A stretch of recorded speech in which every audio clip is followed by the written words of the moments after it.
to Horror Hour.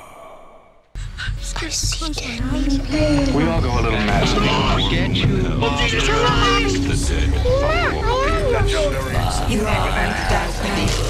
Here's Johnny.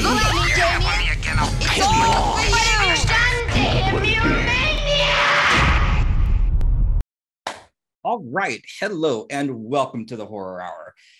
No introductions needed because today I'm giving you the review of the film I've been dying to see since it was first announced at CinemaCon. That's right, I got to see The Black Phone at the Overlook Film Festival this past weekend, and I had an absolute blast there. I'm thankful to all the staff and the volunteers for making my time there incredibly enjoyable.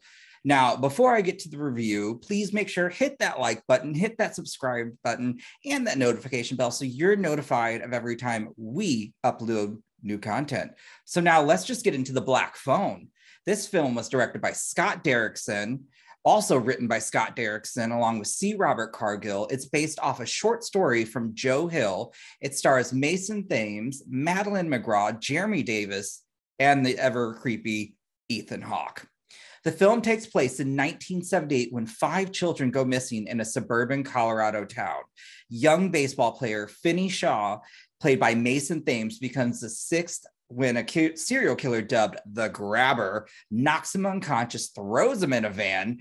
Finney wakes up in a soundproof basement with disconnected phone, but he quickly learns that phone's ability to transmit the voices of the Grabber's previous victims who want to help Finney escape. Meanwhile, you've got Finney's sister, Gwen, experiencing psychic dreams that send her on a quest to find him. So now, some viewers are probably already going to ask if this is better or scarier than Sinister. Personally, to me, it's better than Sinister. Now, mind you, I gave Sinister a 10 out of 10. But for me, when it comes to if it's scarier, it's not the same type of scare. You know, Sinister used sights, sounds, and the bagul to ramp up the scare factor in that film. The Black Phone has elements of fear, trauma, and dread.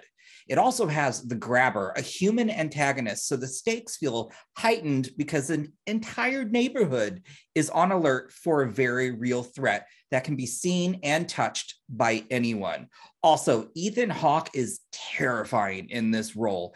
Every time he was on screen, I became instantly unsettled.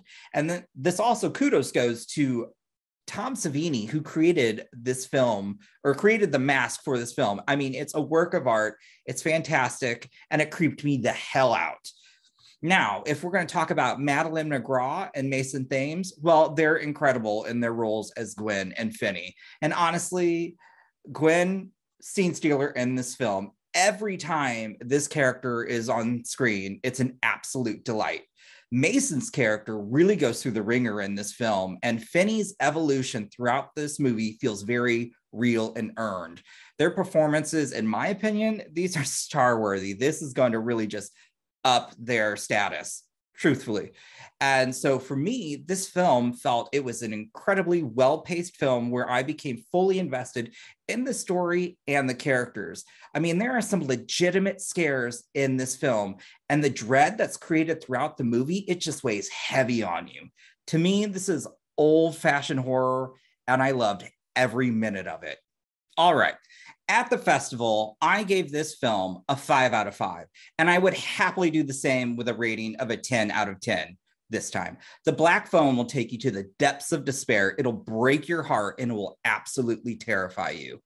It'll make you root for the character's survival due to their ability to fight for the will to live. So, hey, thanks for watching my review of The Black Phone, and don't forget, hit that thumbs up button if you like this review and subscribe to us because we've got more content coming. So until next time, guys, bye. You have been listening to the Horror Hour. See you next time.